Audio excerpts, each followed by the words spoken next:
Hi, this is Dennis with Second Chance Tackle. We're continuing today.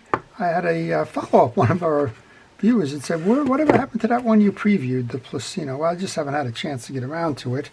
But this is kind of an interesting one. And full disclaimer up front, the reseller on Amazon sent me this one and asked me if I could review it. And so let's take it apart and review it. It's a 4,000 size reel. It says it's got a 9 ball bearings plus the one anti-reverse. It's an aluminum spool, power drive equipped, whatever that means. Light body, it certainly is. Right, left hand interchangeable. CNC handle with rubber knob. Line guard on the rotor. High tensile strength graphite body, coiled bail spring, and a balanced computer rotor. So one of the things that becomes pretty obvious right away is the design here. This is becoming popular now. I've seen it on other reels.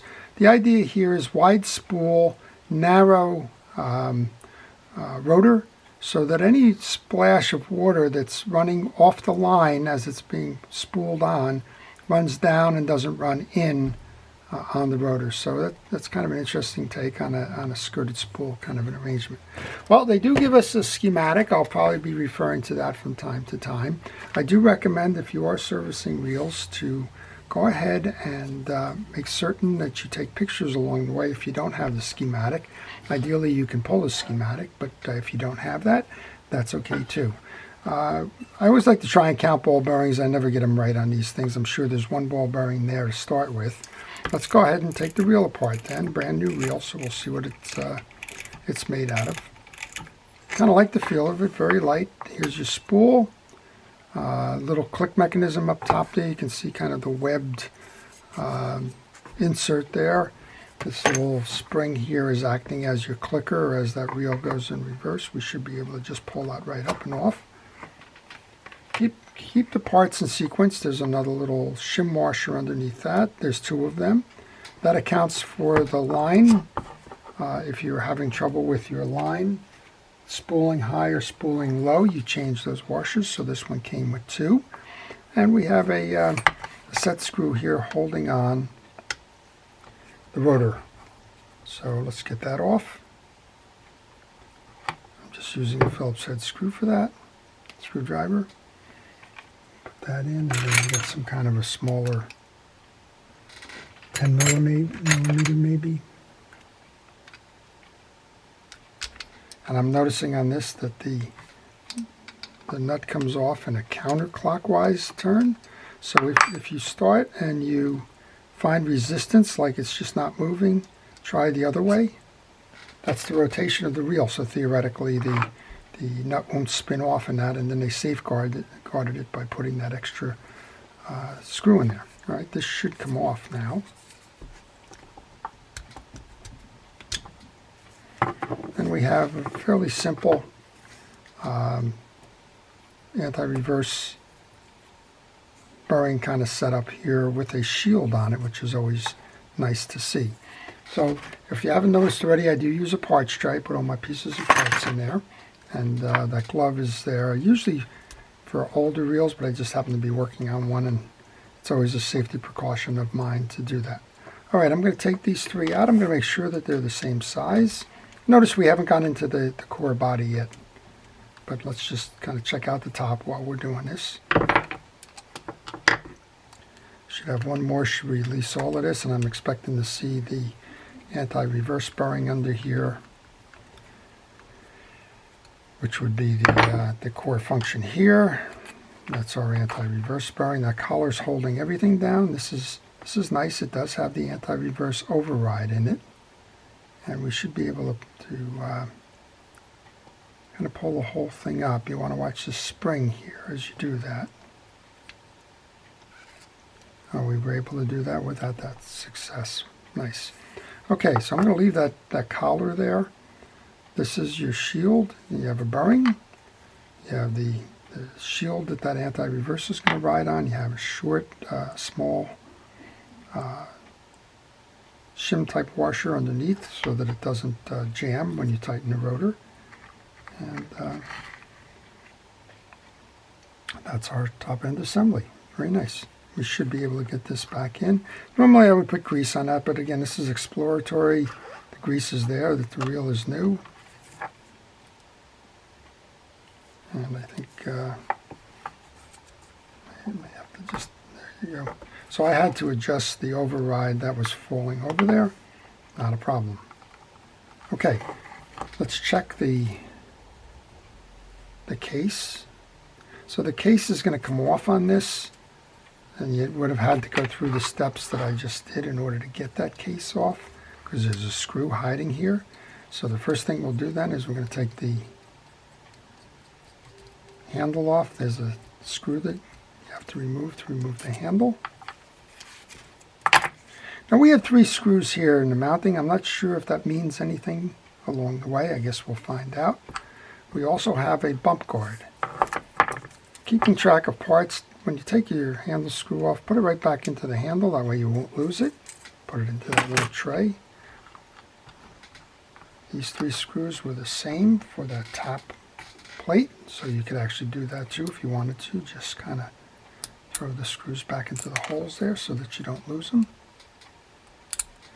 And things get busy, right? The phone rings, somebody calls, whatever, and all of a sudden you're stuck trying to remember where things are. Take care in advance to plan your work, and when you are planning your work, do something like a parts tray, taking pictures, getting the schematics and the like. All right, so we know we have a second ball bearing up here. We have the anti-reverse ball bearing. We just pulled the bump guard, put that in my tray with the screw, and you had to pull that because there's yet another screw under here, so there's no shortage of screws in this reel. This is the side that's going to come off, and I guess the only question in my mind is, does this have to come off with the 3 screws in there? We'll find out. I'm expecting to see nothing more than a main gear under there, a crosswind block. I have the schematic there, but I haven't looked at it. It looks like we have a traditional crosswind block in here as well. So overall, it's a steady and reliable design. It's very much what the modern design of these reels on the market today are. I think this one prices at around $30, which is certainly in the affordable range.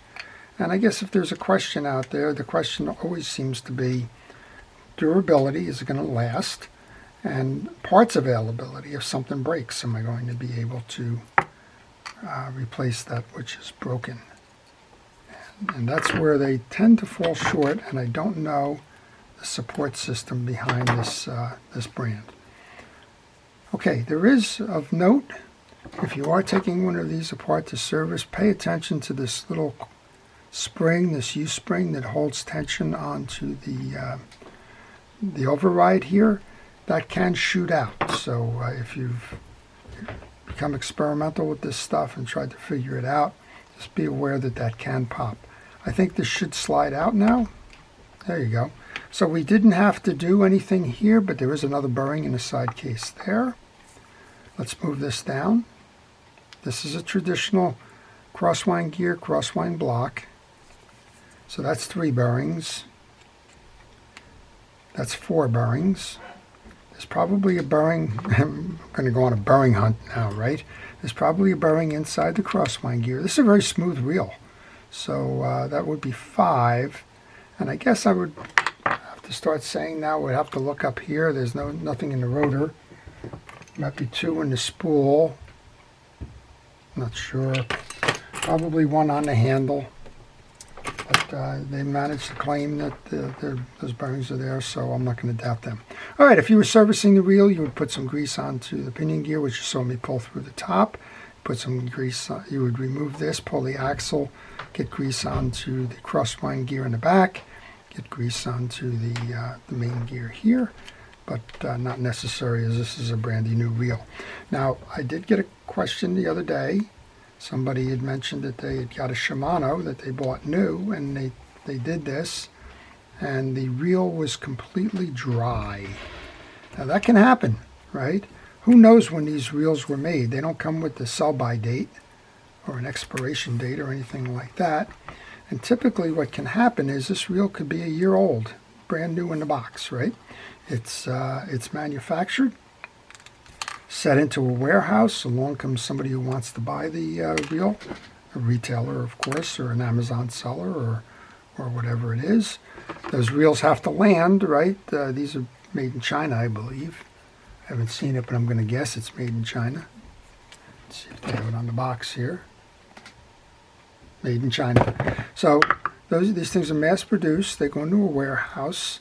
If they're made in China, chances are they take a trip across the ocean in a container.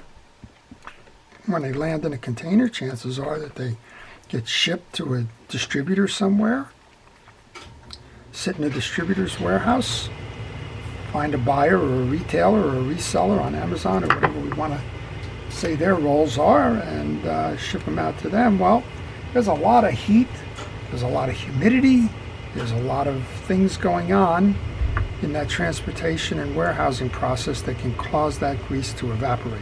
So it's not a surprise to me if somebody said, well, I got a brand new reel and didn't have any grease in it.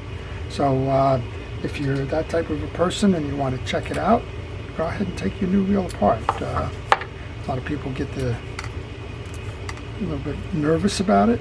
In this case, I guess I'm not nervous there, but that doesn't mean that it's something I would recommend doing all the time. Now this one, I was just checking underneath here to see if there was kind of an indentation anywhere to work that spring, but there's not. It looks like it just, as long as you have the spacing set for the holes, it'll just snap down, which is what it did. So I'm going to just go ahead and put it back together.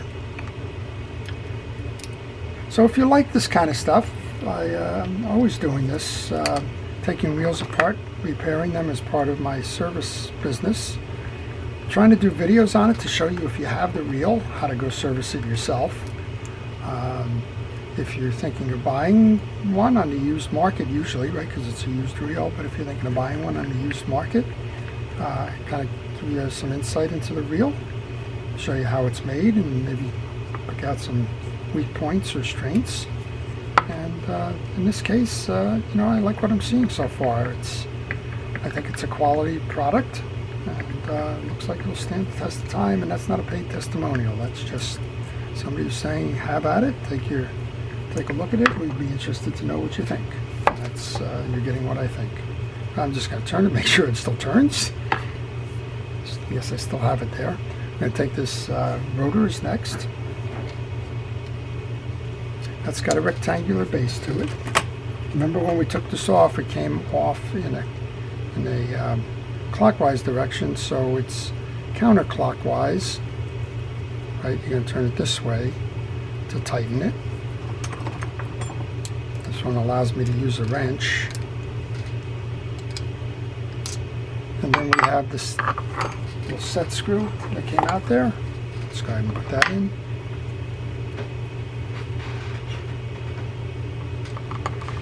So I'm liking what I'm seeing. I don't know how these are going to stand up. I don't know if this looks like plastic or graphite. I don't know if it takes a lot of bumps, if that's going to affect the operation of the reel or not. I guess that's only time will tell. I'm not planning to sell this or anything. I'll give it a trial, see how it goes, maybe give it to somebody. All right, remember we had the two shims, the click ratchet. This is where pictures help. If for some reason you get lost in the process, this helps you get right again.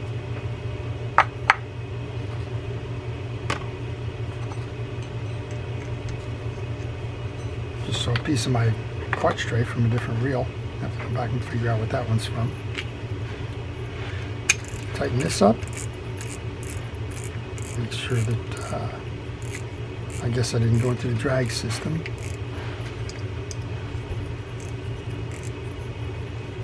There you go. And I put the handle on. So if you have one of these, I'd be interested in what you're finding with the reel. So leave that in the comments. Let me know if you like the reel or not. If you've been fishing with one of these or an earlier versions. This brand has been on Amazon now for several years. This is a different iteration, but let me know what your thinking is. Again, I think it's a nice smooth reel. It's a modern design. 9+1 bearings. We didn't find them all, but I'll take their word for it. Spins nice and quiet, right? Got that anti-reverse override if you want to fight fish. and then right back to anti-reverse when you do. And that's it. So that's the Plusino. It's the BE4000. It's a 9-in-1 graphite case, nice design. I'll give it high marks, and under $30, I think that's a nice value there. So I hope you've enjoyed it. If you want to see more, please subscribe. If you do subscribe, please hit the notifications. If you have any questions on this reel or any reel in particular, maybe you're working on one and you're stuck, leave that in the comment section. I'll be happy to try and answer and get you unstuck. If you have a reel that needs to be serviced and you're not interested in doing it yourself, contact me on a business card that follows. I'll be happy to provide you with repair information. And again, if you're front lines here, if you're in healthcare, if you're EMT, if you're fire and rescue and police, I'm offering to service one of your reels at no cost. Please contact me if you don't have the time to do it yourself. I'll be happy to provide that service as a special thank you to you. And that's going to run through the end of January. So this is Dennis with Second Chance Tackle. Thank you for watching. Have a great day.